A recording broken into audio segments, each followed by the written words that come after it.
everyone, welcome to our YouTube channel Bahasaku Inggris, special channel for studying English. So, di video kali ini teman-teman, aku mau nanya ke kalian semua. Gimana sih cara daftar di kampung Inggris buat pelajar Indonesia yang mau nyobain pengalaman baru ke kampung Inggris? Gimana mulainya?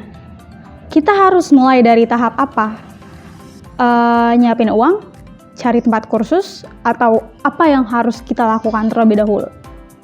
So, di video kali ini aku mau ngebantu teman-teman semua yang pingin mau ke kampung Inggris tapi gak tahu tahap-tahap apa aja yang mau teman-teman lakuin. So, sebelum kita mulai video kali ini, don't forget to click like, comment, and subscribe, and the notification below because we will give you more video. Happy starting and let's enjoy the video. Oke, teman-teman, di sini aku udah nyiapin beberapa note buat kalian yang mau ke kampung Inggris nih. Tapi kalian nggak tahu harus mulai dari mana, kalian harus melakukan apa dulu, harus datang kemana. Nah, gitu. Kadang mereka tuh juga nggak tahu mau nanya ke siapa karena ada yang emang pinter nyari di Google, di website, atau mungkin Instagram dan sosial media yang lainnya. Ada juga dia yang bingung, aduh harus nanya ke siapa, harus datang kemana, konsultasinya itu gimana ya, nanya-nanya ini segala macem gitu.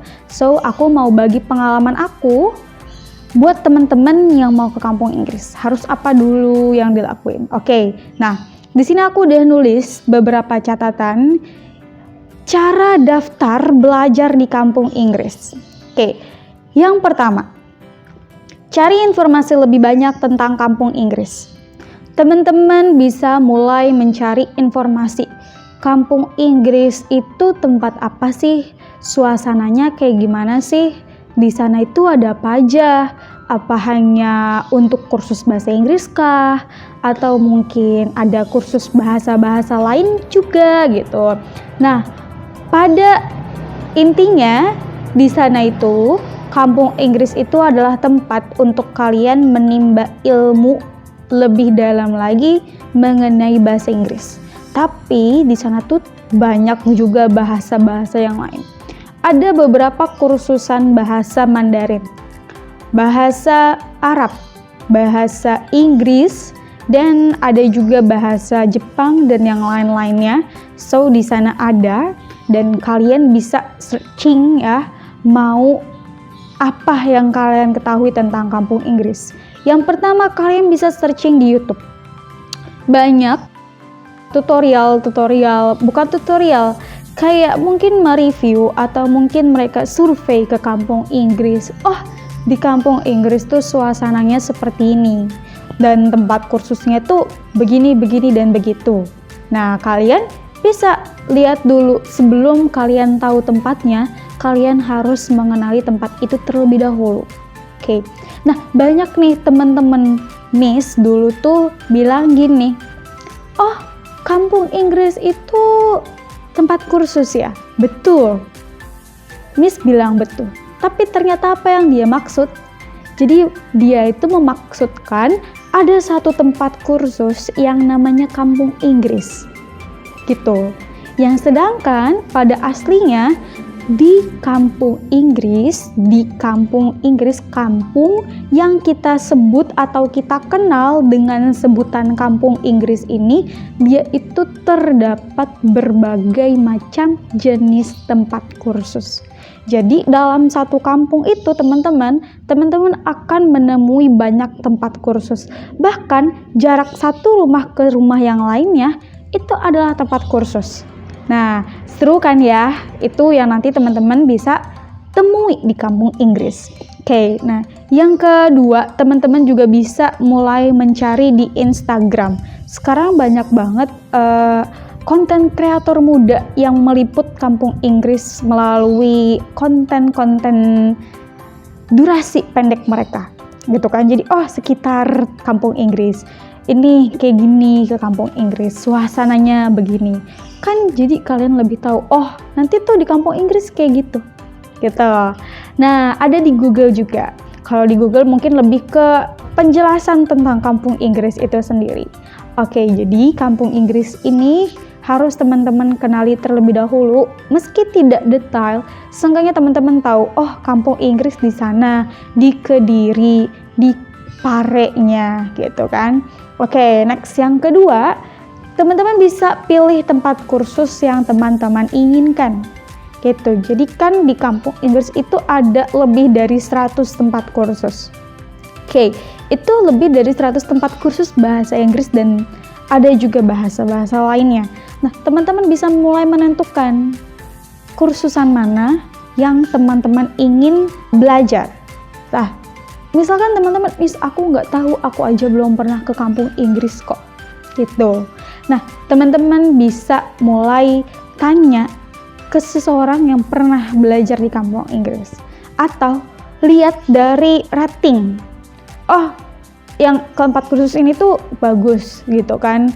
Nah, dilihat fasilitasnya, dilihat kelebihannya, dilihat nanti layanannya tuh gimana gitu. Belajar di sana tuh nanti kayaknya bakal gimana, program yang ditempuh seperti apa gitu teman-teman. Jadi bisa melihat dari situ, bisa memilih dari situ ya.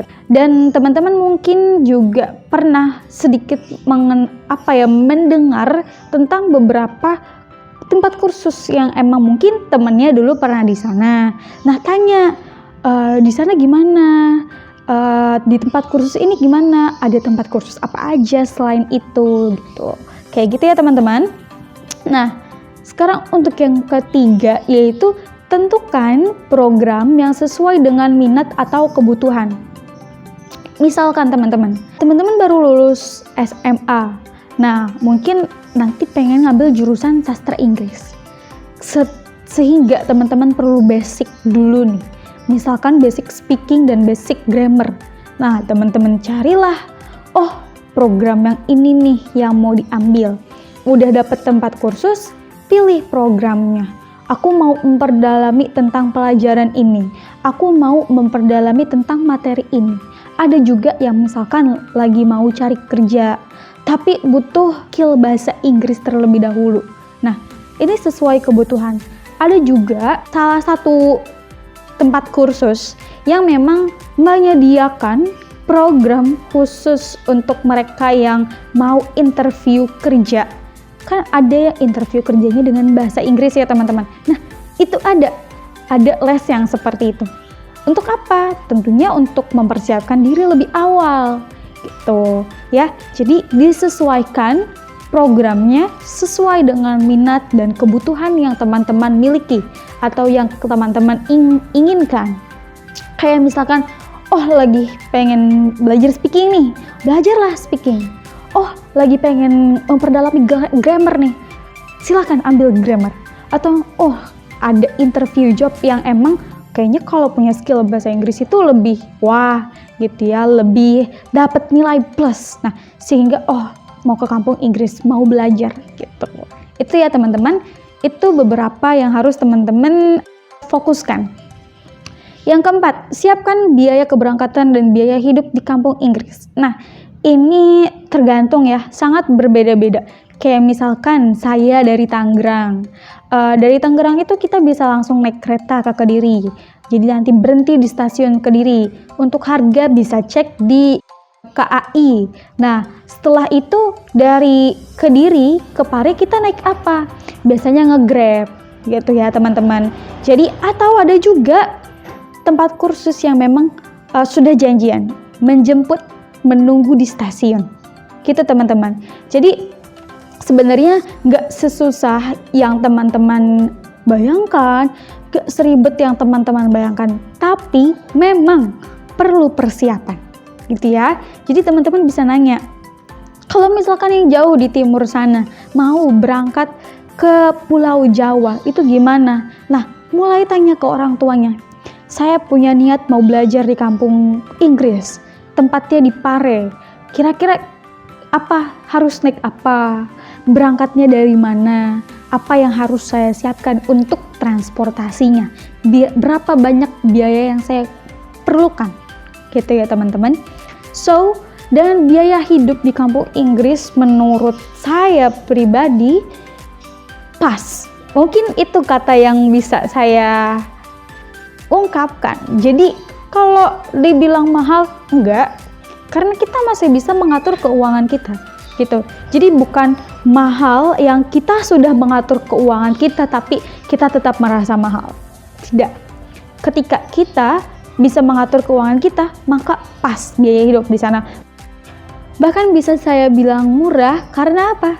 Karena memang biaya hidup di sana itu cukup murah ya, cukup pas untuk kita anak-anak yang baru lulus, yang kayaknya nggak enak nih kalau minta uang ke orang tua tuh untuk sebanyak itu gitu. Bahkan makanan pun teman-teman bisa mendapati makanan dengan nominal Rp5.000. Dari mulai nominal Rp5.000, teman-teman sudah bisa makan nasi gitu ya. Untuk biaya kursus ya tentu bisa dilihat di tempat kursus masing-masing teman-teman. Oke, nah yang kelima, cari tempat tinggal yang nyaman. Berapa sih biaya ngekos di kampung Inggris?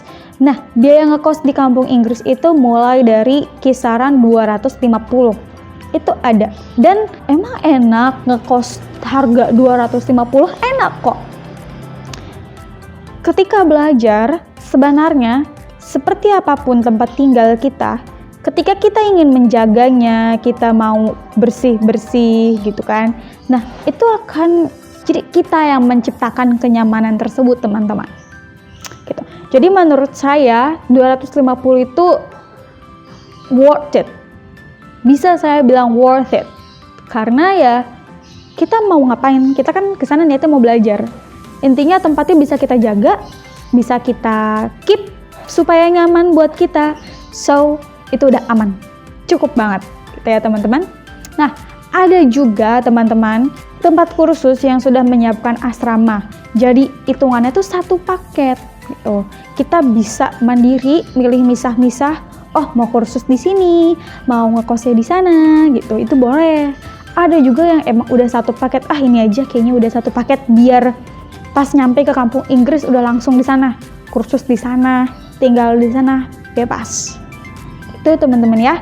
Jadi ini sesuai dengan selera masing-masing, selera teman masing-masing. Oke, ini ketika kalian mau belajar di kampung Inggris offline. Nah, bagaimana dengan pandemi yang ada? Oke, sekarang ini banyak banget tempat kursus yang membuka kursus online. Salah satunya adalah Bahasaku Inggris ini. Oke, kita sudah berdiri cukup lama ya teman-teman, dan kita juga sudah membimbing pelajar, juga teman-teman yang lainnya gitu ya, untuk belajar bahasa Inggris. Nah, bagaimana cara teman-teman daftar di Bahasaku Inggris ini? Teman-teman bisa mengunjungi website kita di https://bahasakuinggris.com. Nah, kalian bisa langsung cek aja di sana program-program apa saja yang ada, fasilitas apa yang akan kita dapat dengan belajar online ini, gitu kan. Dapat e-sertifikat, dapat free modul, diajar atau dibimbing langsung oleh tutor lulusan kampung Inggris, gitu kan. Nah, itu nanti akan kalian temui informasi-informasinya di website kita Bahasaku Inggris, teman-teman. Dan juga teman-teman, pilih program yang kalian inginkan. Ada program grammar, speaking, TOEFL, IELTS pun ada.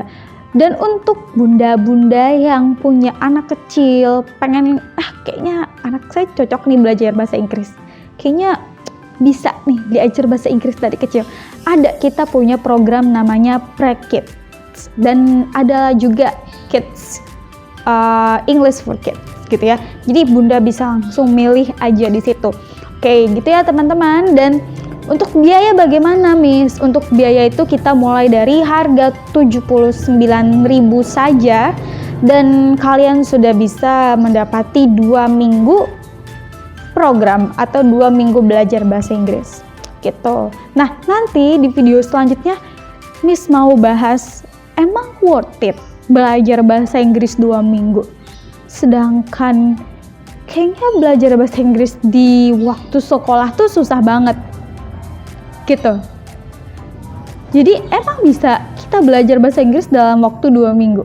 Nah, Miss mau bilang bisa dan gak bisa. Gak bisanya kenapa? Nanti kita jawab di video selanjutnya. Oke, dan teman-teman, kita juga di sini teman-teman kalau berminat kursus online karena mungkin mengingat sekarang lagi pandemi Omicron ya, teman-teman bisa langsung kontak WhatsApp kita di 0812 1633 0704. Teman-teman juga bisa mampir ke Instagram kita yang namanya Bahasaku Inggris, dan bisa juga mampir ke TikTok kita namanya bahasakuinggris.com. Oke gitu ya teman-teman, jadi kalian bisa memilih mau belajar offline atau online nih. Online gak kalah seru, offline juga seru.